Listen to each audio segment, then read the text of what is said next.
திமுக கூட்டணியில் அங்க வைப்பவர்கள் அவர்கள் எதுக்குத்தானே செய்வாங்க.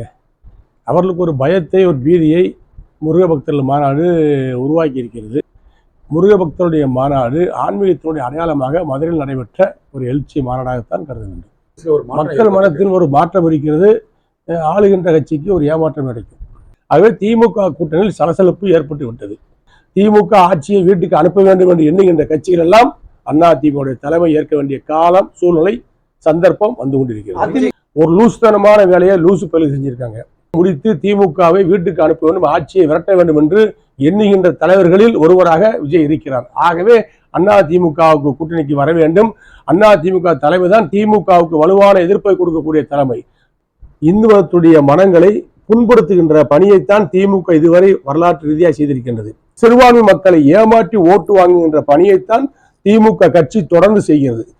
அண்ணாவை வஞ்சிப்பதை போல, புறக்கணிப்பதை போல ஒரு செய்தி வந்திருப்பது வருத்தம் அளிக்கிறது. அதை தவிர்த்திருக்கலாம். விமர்சனம் பண்ணக்கூடிய தலைவர்கள் அத்தனை பேரும் திமுக கூட்டணியில் அங்க வைப்பவர்கள் அவர்கள் எதுக்குத்தானே செய்வாங்க.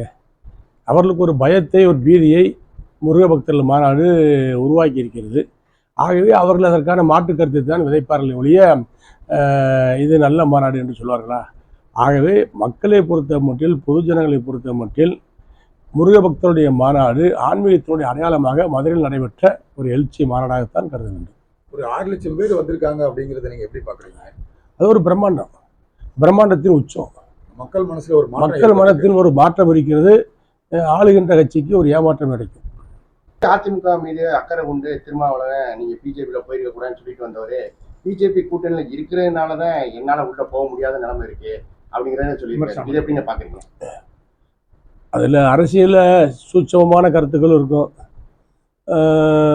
சில உண்மையான கருத்துக்கள் இருக்கும். ஆனால் ஒன்று மட்டும் உறுதி, திருமாவளவன் சொல்லக்கூடிய கருத்துக்கள் அவருடைய உள்ளத்தின் அடித்தளத்திலிருந்து வரக்கூடிய கருத்துக்கள். திமுக கட்சியோடு அவர் மனதளவில் உறவை முறித்து கொண்டார், பெயரளவில் உறவு வைத்திருக்கின்றார். இதுதான் உண்மை. அவர் வந்தா பிஜேபியில வெளியேறா நான் வருவேங்கிறாரு. அப்ப வாய்ப்பு இருக்கானே. அப்படி வருகின்ற ஒரு சூழ்நிலை வருகின்ற நேரத்தில், அந்த நேரத்தில் வந்து கழக பொதுச்செயலாளர், அதிமுக பொதுச்செயலாளர் அருமையான எடப்பாடியார் அதற்கான முடிவுகளை எடுப்பார். ஆனால் அதிமுகவில் ஏற்பட்டிருக்கின்ற கூட்டணி இது ஒரு வலுவான கூட்டணி. இதிலே மாற்றம் எதுவும் வரக்கூடிய வாய்ப்புகள் சிறிதளவும் கிடையாது. அதிமுக கூட அந்த கூட்டணியிலிருந்து வெளியேறி அதிமுக கூட்டணி சேருன்னு சொல்லி அரசியல் நோக்கர்கள்லாம் சொல்றாங்க. அதை நீங்க எப்படி பாக்குறீங்க? நீங்க மதிமுக மட்டும் கிடையாது, விடுதலை சிறுத்தைகள், மதிமுக, வேல்முருகன் கட்சி, வாழ் உரிமை கட்சி, மார்க்சிஸ்ட் கம்யூனிஸ்ட் கட்சி, இந்திய கம்யூனிஸ்ட் கட்சி, எல்லா கூட்டணி கட்சிகளும் காங்கிரஸ் வரைக்கும், தேசிய காங்கிரஸ் வரைக்கும் இன்னைக்கு வந்து திமுக தலைமை மீது, கட்சி மீது அதிருப்தியில் இருக்கின்றதற்கு அடையாளமாகத்தான் எங்களுக்கு அதிக சீட்டு வேண்டும், எங்களால் தான் நீங்கள் ஆட்சிக்கு வந்தீர்கள், பலனடைந்தீர்கள், பக்குவப்பட்டீர்கள், பலன்களை அனுபவித்து வருவீர்கள், ஆனால் உங்களுக்கு உறுதுணையாக இருந்த எங்களுக்கு எந்த விதமான லாபமும் இல்லை, நாங்கள் கொடுத்த கோரிக்கைகளையும் நிறைவேற்றவில்லை, நீங்கள் சொன்ன கோரிக்கைகளையும் நிறைவேற்றவில்லை. ஆகவே வந்து இந்த முறை நாங்கள் தேர்தலில் அதிக சீட்டுகளை கேட்போம், பெறுவோம் என்ற ஒரு கண்டிஷனை போடுகிறார்கள் என்று சொன்னால் அங்கே ஒரு பூகம்பம் எழுகிறது என்றுதானே அர்த்தம். ஆகவே திமுக கூட்டணியில் சலசலப்பு ஏற்பட்டு விட்டது, அங்கே பிரச்சனை உருவாகிவிட்டது. அந்த கூட்டணி முறியக்கூடிய வாய்ப்பு இருக்கிறது, வெளியேறக்கூடிய வாய்ப்பு இருக்கிறது. எல்லாம் கரெக்டுனே. ஆனா தடுக்கிறது ஒரே ஒரு கட்சி தானே. எது? தமாய்க்கா வர்றதுக்கு ரெடியா இருக்கு, எல்லா கட்சியும் அங்க இருந்து வர ரெடிக்கிறாங்க. தடுக்கக்கூடிய ஒரே ஒரு கட்சி இப்போ பிஜேபி மட்டும்தான். காலம் இருக்கிறது, நேரம் இருக்கிறது, அதற்கான தருணம் இருக்கிறது. சமயம் சந்தர்ப்பம் வருகின்ற பொழுது மாற்றங்கள் வரும்.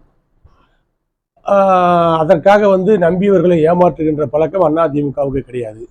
நம்பி ஆதரவு கொடுத்தவர்களை ஏமாற்றுகின்ற பழக்கம் எங்கள் அண்ணன் எடப்பாடியாருக்கு கிடையாது. ஆகவே வந்து வருகின்றவர்கள் எங்களோடு உறவு வைத்துக் கொள்ளலாம், எங்களோடு கூட்டணி வைத்துக் கொள்ளலாம். அதை அதிமுகவுடைய தொண்டர்கள் முழு மனதோடு ஏற்றுக்கொள்வார்கள். காலத்தின் சூழ்நிலை, திமுகவை எதிர்க்கின்ற கட்சிகள், திமுக ஆட்சி வரக்கூடாது என்று எண்ணுகின்ற கட்சிகள், திமுக ஆட்சியை வீட்டுக்கு அனுப்ப வேண்டும் என்று எண்ணுகின்ற கட்சிகள் எல்லாம் அதிமுக தலைமை ஏற்க வேண்டிய காலம், சூழ்நிலை, சந்தர்ப்பம் வந்து கொண்டிருக்கிறது. அதிமுக பொதுச் செயலாளர் பற்றி தவறான விமர்சனம் பண்ணி ஒரு கேலி சித்திரம் பண்ண ஒண்ணு டிஆர்பி ராஜா மீது அனைத்து காவல் நிலையம் புகார் கொடுத்திருக்காங்க. மேற்கு மாவட்ட சார்பாக நீங்க எதுவும் புகார் கொடுத்திருக்கீங்க? நாங்கள் புகார் கொடுத்திருக்கோம். மாவட்ட கழக சார்பாக, மாவட்ட வழக்கறிஞர் சார்பாக, மாவட்ட ஐடிவிங் சார்பாக புகார் அளித்திருக்கின்றோம். நடவடிக்கை எடுக்க சொல்லி மாவட்ட கண்காணிப்பாளரிடத்தில் வேண்டுகோள் வைத்திருக்கின்றோம். ஒரு லூசுத்தனமான வேலையை லூசு பயிர் செஞ்சுருக்காங்க. ஏன்னா இதுபோல் வந்து கார்ட்டூன்களை நாங்களும் திமுக தலைவர் மீது போட ஆரம்பிச்சு சொன்னால் திமுக தலைவர்கள் நிம்மதியாக இருக்க முடியாது. எங்கள் வாயிலிருந்து வரக்கூடிய வார்த்தையெல்லாம் வெடிகுண்டாத்தான் வரும். திமுக தலைமையோ திமுக தலைவர்களோ திமுக ஐடிவிங்கோ நிம்மதியாக இருக்க முடியாது. எங்கள் பொதுச்செயலர் எடப்பாடியாரை தொட்டு பார்க்கவோ கருத்தியல்வியல் முறையிலோ வாழ்வியல் முறையிலோ எந்த தாக்குதலை நடத்தினாலும் எதிர்த்தாக்குதல் பலமான தாக்குதலாக அதிமுகவை சேர்ந்த நாங்கள் தொண்டர்கள் தளபதிகள் பொறுப்பாளர்கள் எடப்பாடியுடைய தம்பிமார்கள் செயல்படுத்துவோம், அதை நடைமுறைப்படுத்துவோம். திமுக ஐடிவிங் இத்தோடு தனது மூர்க்கத்தனமான பணியை நிறுத்திக் கொள்ள வேண்டும். சாத்வீக ரீதியாக அரசியல் ரீதியான கருத்துக்களை ஆழமான கருத்துக்களை எதிர்ப்பான கருத்துக்கள் அதிமுக எதிர்ப்பான கருத்துக்கள் நீங்கள் சொல்லுங்கள். அதை கேட்கின்ற இடத்துல எங்கள் தலைவர் எடப்பாடியார் இருக்கிறார், பக்குவப்பட்ட தலைவராக இருக்கிறார். ஆகவே அசிங்கப்படுத்த வேண்டும், எங்கள் தலைவர் எடப்பாடியாரை அசிங்கப்படுத்த வேண்டும், அவமானப்படுத்த வேண்டும் எண்ணத்தில் நீங்கள் செய்தால் அவரை அவமானப்படுத்தியவர்கள் அசிங்கப்படுத்த நினைத்தவர்கள் அத்தனை பேரும் இன்றைக்கு ஓரங்கமாக ஒதுங்கி இருக்கின்ற நிலைமையை பார்த்துக் கொண்டிருக்கிறீர்கள். அதே நிலைமைதான் உங்கள் தலைமைக்கு ஏற்படும், உங்கள் கட்சிக்கு ஏற்படும், உங்களுக்கும் ஏற்படும். விஜய் வந்து உங்க கட்சிக்கு வரணும்னு எதிர்பார்க்க கூட்டணிக்கு தாவேக்காவுடைய தலைவர் விஜய் அவர்கள் நேற்று பிறந்தநாள் கொண்டாடியிருக்கார். அவருடைய ஒவ்வொரு கருத்துக்களையும் நீங்கள் பாருங்கள். அவருடைய கருத்துக்களில் ஊரம் திமுகவை வீட்டுக்கு அனுப்ப வேண்டும், முரட்டுத்தனமான ஆட்சி நடத்துகின்ற எல்லோருடைய மக்களுடைய துன்பு எல்லா மக்களுடைய வாழ்க்கையிலும் இடையூறை ஏற்படுத்தி எல்லா தொழில்களுக்கும் இடையூறு ஏற்படுத்துகின்ற திமுக அரசியல் வரலாற்றை இத்தோடு முடித்து திமுகவை வீட்டுக்கு அனுப்ப வேண்டும், ஆட்சியை விரட்ட வேண்டும் என்று எண்ணுகின்ற தலைவர்களில் ஒருவராக விஜய் இருக்கிறார். ஆகவே அதிமுகவுக்கு கூட்டணிக்கு வர வேண்டும். அதிமுக தலைமை தான் திமுகவுக்கு வலுவான எதிர்ப்பை கொடுக்கக்கூடிய தலைமை. திமுகவை வெல்ல வேண்டும் என்று சொன்னால் அதிமுக தலைமையால் முடியும் என்ற நிலைமை இருக்கின்ற காரணத்தால் நீங்கள் உரமாக பக்க பலமாக விஜய் அவர்கள் அதிமுகவோடு எடப்பாடியோடு கைகோர்ப்பதுதான் சாலை சிறந்தது. அறிவு சார்ந்தவருடைய முடிவு எண்ணம் இதுதான். இந்த முருக பக்தர்கள் மாநாட்டில் கூட்ட கூட்டம் வந்து அதிமுக பாஜக கூட்டணிக்கு ஓட்டுகளா மாறுமா? அதாவது நேற்று நடந்த கதை வேறு, இன்று நடந்த கதையும் வேறு, நாளை நடக்க போற கதை அது கதையாக இருக்காது, வரலாறாக மாறும். காரணம், ஒருத்தனை கொட்டி கொண்டே இருந்தால் குடிந்து கொண்டே இருக்க மாட்டான், நிமிர்ந்தால் எதிரி காணாமல் போய் விடுவான். அதே போல்தான் இன்றைக்கு முருக பக்தருடைய மாநாட்டினுடைய எழுச்சியை பார்க்கின்ற பொழுது பலவிதமான வழிகளிலே திமுகவால் திமுக கட்சி சேர்ந்த கூட்டணி கட்சி சேர்ந்தவர்களால் திமுக தலைவர்களால் பாதிக்கப்பட்ட ஆன்மீகவாதிகள் தான் ஒன்று ஓடி இருக்கிறார்கள். பல கருத்துக்களை சொல்லி இந்து மதத்துடைய மனங்களை புண்படுத்துகின்ற பணியைத்தான் திமுக இதுவரை வரலாற்று ரீதியாக செய்திருக்கின்றது. எந்த மதத்தை சேர்ந்தவர்களையும் புண்படுத்தக்கூடாது.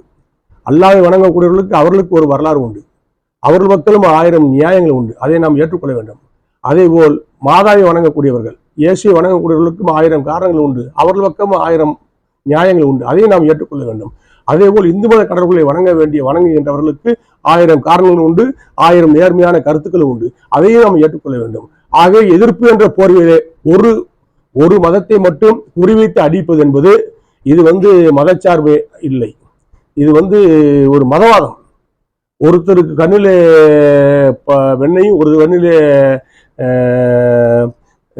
அனலையும் வைத்தால் எப்படி இருக்குமோ அதே போலதான் திமுக அரசு நடந்து கொண்டிருக்கிறது.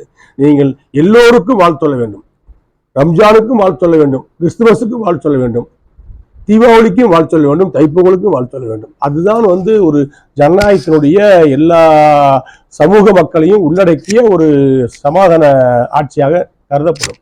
அதிமுக பொறுத்தமட்டிலும், அம்மாவை பொறுத்தமட்டிலும், தலைவர் எம்ஜிஆரை பொறுத்தமட்டிலும், இன்றைய தலைவர் எடப்பாடியை பொறுத்தமட்டிலும் எல்லா மதங்களையும் சேர்ந்த தலைவருடைய கருத்துக்களை எல்லாம் உள்வாங்கி அவருடைய மனம் புண்படாமல் நடக்கக்கூடிய ஒரு கட்சி அதிமுக. ரம்ஜானுக்கும் வாழ்த்து சொல்வார், கிறிஸ்துமஸுக்கும் வாழ்த்து சொல்வார், தைப்பொங்கலுக்கும் வாழ்த்து சொல்வார், தீபாவளிக்கும் வாழ்த்து சொல்வார், விநாயகர் சதுர்த்திக்கும் வாழ்த்து சொல்வார். அதுதான் தார்மீகமான அரசியல் நெறி. அதை விடுத்து ஒரு பக்கத்தில் ஏதோ ஒரு காரணத்திற்காக ஓட்டு வங்கிக்காக ஒருத்தரை ஏமாற்றி ஓட்டு வாங்குகிறார்கள். சிறுபான்மை மக்களை ஏமாற்றி ஓட்டு வாங்குகின்ற பணியைத்தான் திமுக கட்சி தொடர்ந்து செய்கிறது. அப்படி ஓட்டு போட்ட அந்த சிறுபான்மை மக்களுக்கு ஏதாவது நன்மைகளை இந்த அரசு செய்திருக்கிறதா என்று சொன்னால் அதுவும் கிடையாது.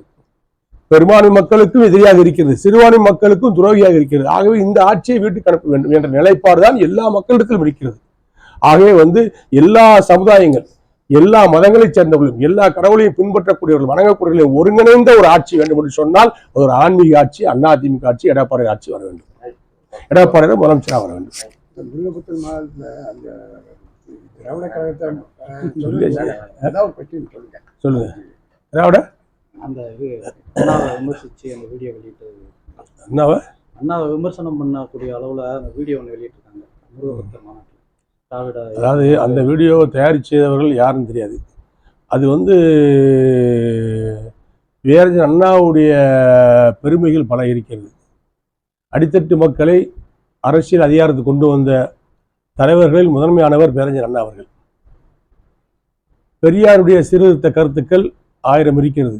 அதில் பல பல இடங்களில் பல நேரங்களில் சில பேர்களுக்கு பிடிக்காத கருத்துக்களாக இருக்கலாம், பல பேருக்கு பிடித்த கருத்துக்களாக இருக்கலாம். அதுபோல் அண்ணாவுடைய பேச்சும் நடையும் எழுத்தும் செயலும் சிலருடைய மனதை புண்படுத்தியிருக்கலாம். அதனுடைய வெளிப்பாடாக அந்த படம் இருக்கலாம் ஒழிய, அண்ணாவினுடைய பொறுத்த மட்டில் பேரறிஞர் அண்ணாவை பொறுத்தவரை அவர் பேரறிஞர், பெருந்தகை என்ற பொருளுக்கு சொந்தக்காரர். ஆகவே அண்ணாவுடைய திறமைகள் இருந்தது காரணத்தினால, அண்ணா என்ற ஒருவர் பிறந்த காரணத்தினால்தான் சாமானியன், அடித்தட்டு மக்கள், ரிக்ஷா ஓட்டுவர், ஆட்டோ ஓட்டுநர், கைவண்டி இழுப்போர், மூட்டை தூக்குவோர் இவர்களெல்லாம் வந்து சட்டமன்ற உறுப்பினராகி அமைச்சராகி கோட்டையில் அமரக்கூடிய ஒரு வாய்ப்புகள் கிடைத்தது. அதற்கு பின்பு அதே பாணியிலே புரட்சித் தலைவர் எம்ஜிஆர் ஏழை எளிய மக்களுடைய அடித்தட்டு மக்களுடைய குறைகளை பேசுவதற்காக இந்த பகுதியிலே அந்த சமூகத்திலே வாழ்ந்த மக்களுக்கே வாய்ப்பு கொடுத்து அவரை சட்டமன்ற உறுப்பினராக்கி மூட்டை தூக்கிய தொழிலாளிகளாக அமைச்சராக அழகு பார்த்த தலைவன் புரட்சித் தலைவர் எம்ஜிஆர். புரட்சித்திலே அம்மா அவர்கள் என்னை போன்ற பிற்படுத்தப்பட்ட சமுதாயத்தை சேர்ந்தவனுக்கெல்லாம் சட்டமன்றத்திலே வாய்ப்பை கொடுத்து அமைச்சராக அழகு பார்த்த தலைவி புரட்சித்திலே அம்மா அவர்கள். இன்றைக்கு எடப்பாடியில் அதனுடைய பாணியிலே செல்லக்கூடியவர்கள். நாங்கள் எல்லாம் பேரறிஞர் அண்ணாவுடைய வழியிலே, புரட்சித் எம்ஜிஆருடைய வழியிலே, அம்மாவுடைய காட்டிய வழியிலே பேரறிஞர் அண்ணாவுடைய கொள்கைகளும் புரட்சித் தலைவர் எம்ஜிஆருடைய கொள்கைகளும் புரட்சித்திலே அம்மாவுடைய ஆன்மீகம் கலந்த அரசியலும் இன்றைக்கு எடப்பாடியார் கையில் எடுத்திருக்கின்ற அரசியல். ஆகவே ஒரு நிகழ்ச்சியில் நடக்கின்ற 99% நல்ல நிகழ்வுகளை பற்றி நாம் பேசுவோம்.